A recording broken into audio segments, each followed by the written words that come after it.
சற்று முன் கிடைக்கப்பெற்ற மிக மிக முக்கியமான செய்தி ஒன்று வெளியாகி உள்ளது. திராவிட முன்னேற்றக் கழகம் 2026 சட்டசபை தேர்தலில் ஆளுநர் RN ரவி அவர்களிடம் ராஜினாமா கடிதத்தை கொடுப்பது உறுதிதான் என்ற தகவல் எடப்பாடி பழனிசாமி அவர்களால் மக்கள் மத்தியில் பிரச்சாரத்தின் பொழுது கூறியுள்ளார்.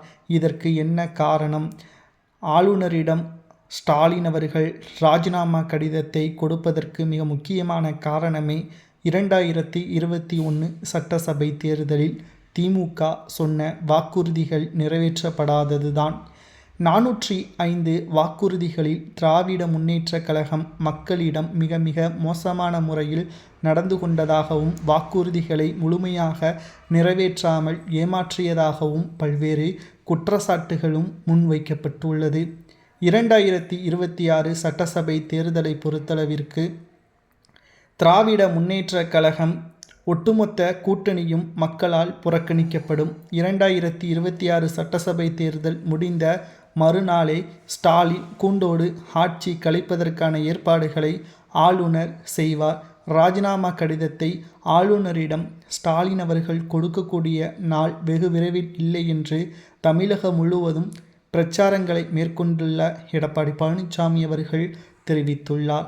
அனைத்திந்திய அண்ணா திராவிட முன்னேற்றக் கழகம் நிச்சயமாக 2026 சட்டசபை தேர்தலில் மிகப்பெரிய ஒரு வெற்றியை தனி பெரும்பான்மையுடன் அதிமுக கூட்டணி வெற்றியடையும் என்றும் திமுக எதிர்க்கட்சி அந்தஸ்தை இழக்க நேரிடும் என்ற தகவலும் தற்பொழுது கிடைக்கப்பெற்றுள்ளது.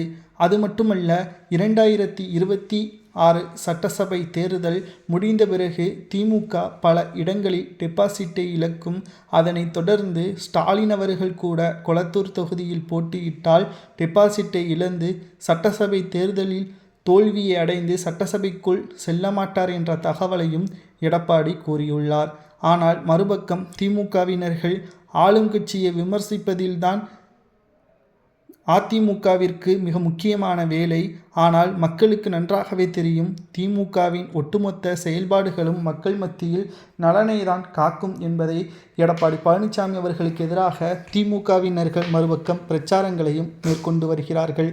ஆனால் அனைத்திந்திய அண்ணா திராவிட முன்னேற்றக் கழகத்தை பொறுத்தளவிற்கு மிக மிக முக்கியமாக நாம் பார்க்க வேண்டிய விஷயம் என்னவென்றால், திராவிட முன்னேற்றக் கழகம் சொன்ன வாக்குறுதியை நிறைவேற்றிவிட்டால் பிரச்சாரத்தை நிறுத்துவதாகவும் அதை வெள்ளையறிக்கையாக மக்களிடமே தெரிவிக்க வேண்டும் என்றும் எடப்பாடி கூறியுள்ளார். இல்லை என்றால் ராஜினாமா கடிதத்தை ஆளுநர் கொடுப்பது உறுதிதான் என்பது எடப்பாடி கூறுவதை ஏற்றுக்கொள்ளலாம் என்பதை